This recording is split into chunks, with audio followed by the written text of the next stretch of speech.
Poďme teda k tomu dopovedku včerajšej situácii a hlavne tej komunikácie pána Lajčáka s sexuálnym teda delikventom Epsteinom. Ako to vy vidíte? Pán Danko už dávno hovoril, že by mal odstúpiť. Stalo sa tak až včera, keď sa prevalila oveľa rozsiahlejšia komunikácia? Pre mňa to je uzavretá téma. Pán Lajčák abdikoval, respektíve dal demisiu. Myslím si, že sa mal hneď rozhodnúť, mal to odhadnúť, že premiérovi tým asi ťaží. Na druhej strane toto nie je téma, ktorá by násobila alebo delila veci pre Slovákov. To, čo je oveľa vážnejšia téma, že Šimečkovej mama podľa auditu brala eurofondy 2-krát. Tak to je vec, čo sa týka ľudí. Pán Lajčák vždy používal funkcie, má rád funkcie na svoju nejakú takú medzinárodnú prezentáciu. Veľmi dobre si pamätáme, ako využíval ministerstvo zahraničných vecí, aby sa stal šéfom OSN, čo mu nevyšlo, veď z tej komunikácie asi to aj bolo vidno, že aj od Epsteina niečo žiadal v tomto duchu. Takže podľa mňa to je uzavretá vec a médiá skôr by sa mali venovať Šimečkovej rodine, ako narábala s eurofondami. Prezident kritizuje vládu a koalíciu, že dlhodobo odkladá odvolávanie členov vlády zo schôdze na schôdzu, takisto aj odvolávanie celej vlády. Malo by to podľa vás už prísť?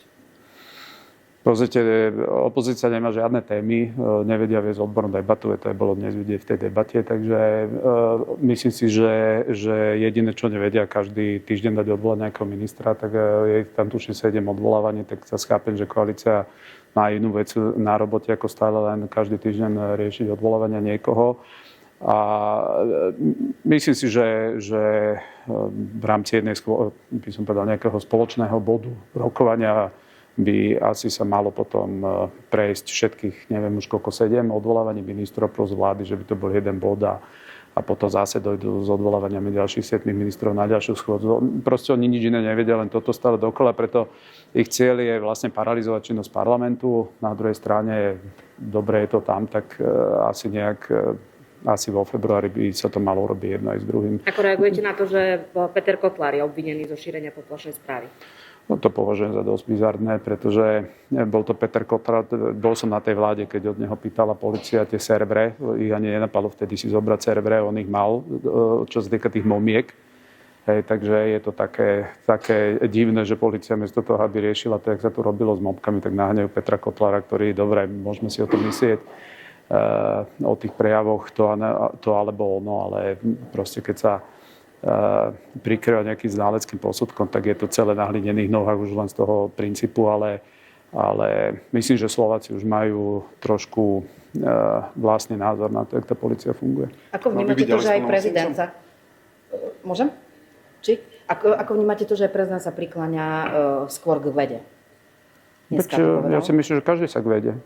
Ja tiež sa k vede prikladám a v rámci vedeckej debaty si myslím, že aj to, že môže zadať nejakýkoľvek názor. Tak ja som není ani biológ, ani nič a nalepiť automaticky nálepku niekomu druhému, že šíri poplašnú správu, tak toto ľudia im nezoberú. Viete, že na Slovensku je tendencia medzi ľuďmi chceť počuť proste otvorenú diskusiu, debatu, či sa to niekomu páči alebo nie, tak v tom priestore si myslím, že aj pán Kotlár má tomu čo povedať. Niektorí to môžu brať negatívne, niektorí pozitívne, ale viete, my sme sa tu naučili automaticky vytlačať každý iný názor, že by nemal záznieť. No tak nemyslím si, že s týmto úspejú, ale na druhej strane mňa veľmi teda šokovalo, keď na tej vláde som bol, keď sa ich Peter Kotlár pýtal, najvyšší predstaviteľ polície, že či majú zabezpečené údaje, to bolo asi pred rokom a pol,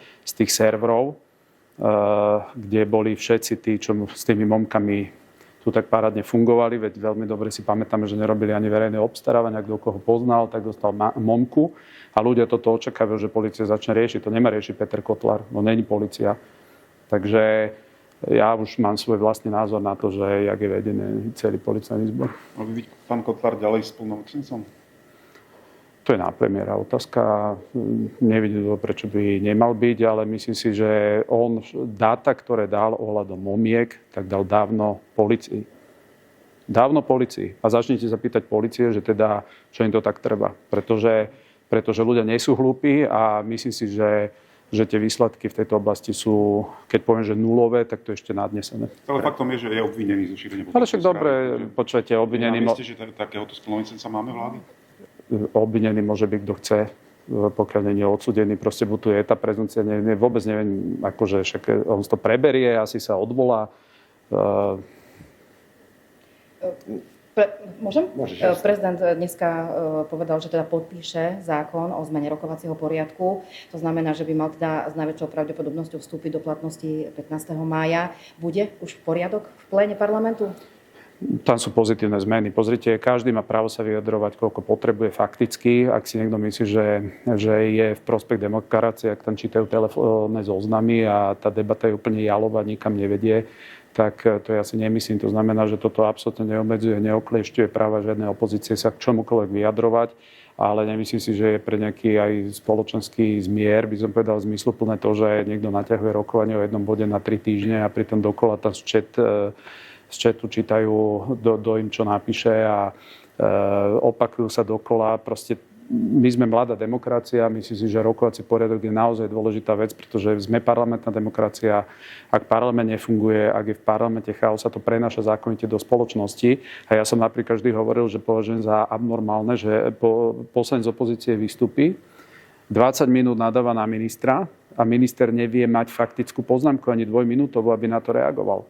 Jedine, čo mohol urobiť minister, je prihlásiť sa znova do rozpravy a na vás reagovať ďalších 50 poslancov. A takto, keby sme my mali reagovať na každého jedného poslanca, čo vystúpi, tak sa rokuje, že 2 mesiace o jednom bode. Hej, takže toto ja považujem, ja som povedal, ak budú meniť rokovací poriadok, nech tam dajú toto, aby som ja mohol reagovať na každú jeden nezmysel aspoň 2 minútami. To je podľa mňa úplne vecné. Takže ja to vítam a nič dramatické sa nedieje. Premiér chce mať... Pán minister, je predvolebný rok. Budete kandidovať znova ako nominant SNS za do najbližších parlamentných volieb? Ja budem určite z SNS viesť debatu. Som ich nominant. Myslím si, že SNS má najdlhšiu históriu v dejinách slovenskej stranickej politiky. Práve SNS nič iné, vždy len úspech.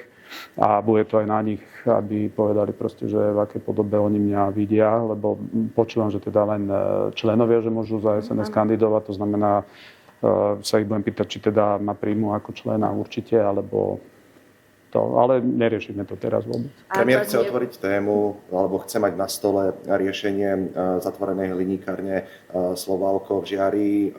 Ako to mienite riešiť, respektíve aké sú tam podľa vás riešenia? Chce to do konca februára? No, Slovalko bolo zavreté predošlou vládou, keď aj SAS vládla spolu s predošlou vládou. Áno, prinútili ich vlastne uzavrieť kvôli tomu, že im boli kompenzácie pre ťažký priemysel v rámci Envirofondu. Vtedy dávali 1,5 milióna miesto toho, čo my teraz dávame 35 alebo rok ešte dozadu vyše 50 miliónov. To znamená, do Envirofondu platia peniaze veľké firmy z emisí a mali by z Envirofondu dostávať kompenzácie. Lenže keď vládla tu aj pani Kolíková z SAS, tak výsledok bol ten, že dávali naspäť ťažkému priemyslu 1,5 milióna eur. Tým pádom Slovalko nemalo tieto kompenzácie, nevedeli vyrábať a zavreli tú fabriku. Dnes je tam tuším 140 pecí, ktoré keďže už sú vypnuté, tak iba nábeh, aby ste mali predstavu, je okolo 350 miliónov eur. Iba nábeh tých pecí. Keby SAS a spol neboli vypli tú fabriku, tak mohli aspoň byť v takom mode, že by tie pece nebolo treba znova spúšťať. Takže dnes už je očividné, že Slovalko asi vie byť rentabilné, pretože je tu väčší dopyt po hliníku v rámci Európy. Predstavte si, oni produkovali viac ako 10% európskeho hliníku. 4 eurá boli emisie na 1 tónu vyrobeného hliníku. Teraz dovážame do Európy hliník z Ázie, kde sú emisie 20 tón na 1 tónu vyrobeného hliníku. To znamená, že 5-násobne špinavší hliník sa dováža do Európskej únie. To je podľa týchto zelených v poriadku. A najmodernejšiu európsku fabriku nechali takto odstaviť. Takže späť k vašej otázke. Ja rokujem so Slovalkom, aj pani ministerka hospodárstva. Sú to veľmi vážne debaty, pretože bez toho, že sa nejakým spôsobom nájde riešenie na vykrytie toho znovu spustenia, tak Slovalko nevie byť asi v nejakej dohľadnej dobe rentabilné. Bez toho to znamená, že samozrejme, že vedieme najmä debatu o tom, aby sme prebrali nemecký model kompenzácií veľkého priemyslu, ale to sú aj debaty proste s komisiou, sú to veľmi odborné debaty, ktoré teraz akože nebudem ľudí tým tým zaťažovať, ale máme to denne na stole, aj zajtra máme k tomu stretnutie. Ja už som absolvoval niekoľko debat, napríklad bolo to taká hrozba, že existoval tzv. Československý emisný faktor. To je určité číslo, ktoré vám upravňuje určitú kompenzáciu dať fabrikám. No a Slovensko, vzhľadom na to, že dnes je jeden z najčistejších producentov elektrickej energie, tak malo mať ten emisný faktor znížený skoro viac ako 1/3, čo by znamenalo, že ešte horšie budú slovenské fabriky dotované, ešte menej budú môcť oproti konkurencii. To znamená, ešte viac by to ohrozilo náš priemysel. Takže tá debata je naozaj veľmi vážna. Mne je ľúto, že miesto toho, aby opozícia viedla tento typ debaty, tak proste naozaj tu otravujú témami, ktoré nenásobia, nedelia životný štandard na Slovensku. Ja mám ešte otázku, ak dovolíte, z takej vašej oblasti, ak dovolíte, vám ju prečítam. Za areálu Chemka Strážske ešte v Lani odviezli kamióny 150 tón nebezpečného odpadu, ktorý sa spálil v spalovni vo Viedni. Problémom aj naďalej zostáva lokalita Tepláreň, kde sa nachádza 5000 ďalších súdov s nebezpečným odpadom. Ako to vyzerá s druhou etapou sanácie a kedy by mohlo byť vyhlásené verejné obstarávanie, ak už aktuálne neprebieha v súvislosti s likvidáciou tohto nebezpečného odpadu? Pozrite, na Slovensku je množstvo nebezpečného odpadu a je tu jeden problém, nemáme spalovne na jeho zneškodňovanie. To znamená, tu si treba otvorene povedať, všetci tí, ktorí sú proti budovaniu dodatočných kapacít, tak my sme dnes odkazní na to, že či Rakúšania, Česi alebo niekto nám povedia, áno, môžete to sem vyniesť. Takže toto je prvá vec, čo si musíme začať hovoriť pravdu, že všetci, ktorí bojujú proti tomu, aby na Slovensku vznikla veľká spalovňa, ktorá bude vedieť zneškodňovať nebezpečný odpad, tak na tieto typy otázok vám môžem len povedať, že budeme sa snažiť, aby nám Rakúšania dovolili to vyviesť k ním. Takže to je prvý problém. Druhý problém, riešime samozrejme verejné obstarávanie. Bude to podmienené týmto, vzhľadom na to, že moji predchodcovia sa tu tvárili, že všetko sa dá recyklovať, tak recyklujte PCB látky, kde sa recyklovať nedajú a takých, to sa týka aj v Rakúne a podobne. Takže my sa nikam nepohneme s envirozaťažami, pokiaľ tu nebudeme mať túto bezpečnostnú infraštruktúru vybavenú. A druhá vec je, predstavte si, že nám dnes z Chemka Strážskeho vo Viedni, v centre Viedne spálili PCB látky. Viete si predstaviť, čo by robili novinári, keby som ja doniesol styrol PCB látky a spálil to niekde v centre Bratislavy.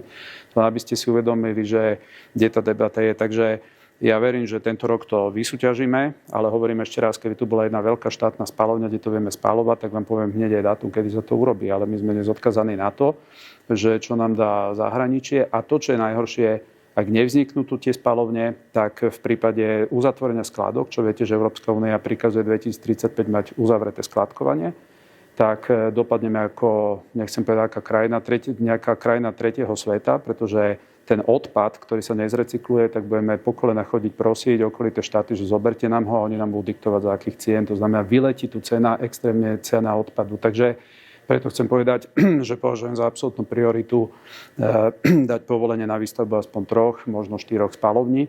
Potom samozrejme to môžeme nejak uzavrieť, že už ďalšie spalovne vznikať nebudú, ale pracujeme na tom, len proste sme limitovaní tým. Keď to nemáte kam dať, už tak potom to neviete ani spracovať. Pán minister, ešte k tým voľbám.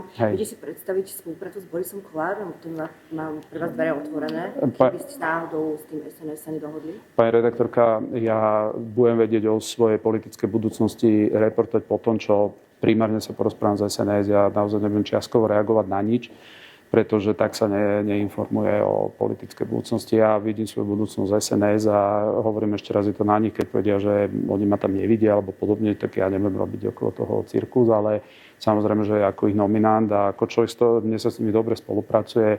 Naozaj chcem oceniť, že pán Danko mi absolútne nevstupuje ani do riadenia, do rezortu. Máme korektný vzťah, ale na druhej strane ja si proste vážim tých ľudí a keď oni, ja neviem, by im povedali, že ma tam nechcú alebo podobne, tak ja nebudem z toho robiť akože tragédiu. Ja by som sa ešte na koalíciu spýtala, na jej fungovanie. Teda posledné obdobie tam bolo silné pnutie, ale do značnej miery to spôsobovala aj tá situácia s pánom Lajčákom. Po včerajšku už budú koaličné tam, kde bývali a už pán Danko vstúpi na úrad vlády a uvoľní sa troška to napätie v tej koalícii, alebo tam ešte nejaké iné pnutie je? Ja som trošku mimo týchto, ak to nazývať, že pnutie, ako evidujem, že sem tam si niečo odkážu, čo by si odkazovať nemuseli. Naozaj, že ľudia potrebujú, aby sa riešili problémy. Ku každej koalície patrí nejaká výmena názorov, veď sa aj tie strany navzájom chcú nejak asi pred verejnosťou vyčleniť. Ja ešte raz, ja považujem za chybu pána Lajčáka, že vôbec bol ako splnomocnenec. Myslím si, že pán premiér má tu takú skôr by som povedal, reputáciu, že ho nehádže vlastných ľudí cez palubu a už vôbec niekedy o tom píšu médiá, takže ja chápem, že nebol on ten, ktorý by ho ktorý by ho dal bokom, ale pán Lajčák mal normálne kriticky to vyhodnotiť. Mňa nezaujíma nejakého 7-8 rokov staré SMS-ky, ale proste vťahol zbytočne premiéra do niečoho, čo využíva opozícia, aby sa nemuselo baviť o Šimečkovej máme, čo narábala s eurofondami. Takže nejaké pnutie logicky patrí k životu, však aj vzťahy medzi ľuďmi vždy sú o nejakom pnutí, nevždy je to harmónia, takže v koalícii to platí viacnásobne, ale nevidujem žiadne nejaké také pnutie, aby sme sa tu bavili naozaj. Že a už budú koaličné krízy rady na úrade vlády teda? Neviem, ja som bol v parlamente, mňa kam zavolajú, tam dojdem, tak keď budú na úrade vlády, ja poviem na úrad vlády. Nie je to pre mňa to nie je pointa toto, že kde to je, ale oni mi oznámia kam, tak tam dojdem. A my sa môžeme ešte jednou, ako vnímate to, že v prípade penziónu Fafokanta išla ďalšia vyše 800 000 dotácia, napriek tomu, že už boli známe tie podozrenia, že ten penzión neslúži na to, na čo má. Nesledujem tieto haciendy, ale čo sledujem, sú podvody, ktoré robili na ministerstve životného prostredia. Môžete si pozrieť Envirocentrium Šamorín, tak to je teda iný Fakofan, či jak sa to volá. A tam sa dával aj, tam spolupracujeme dlhé Aj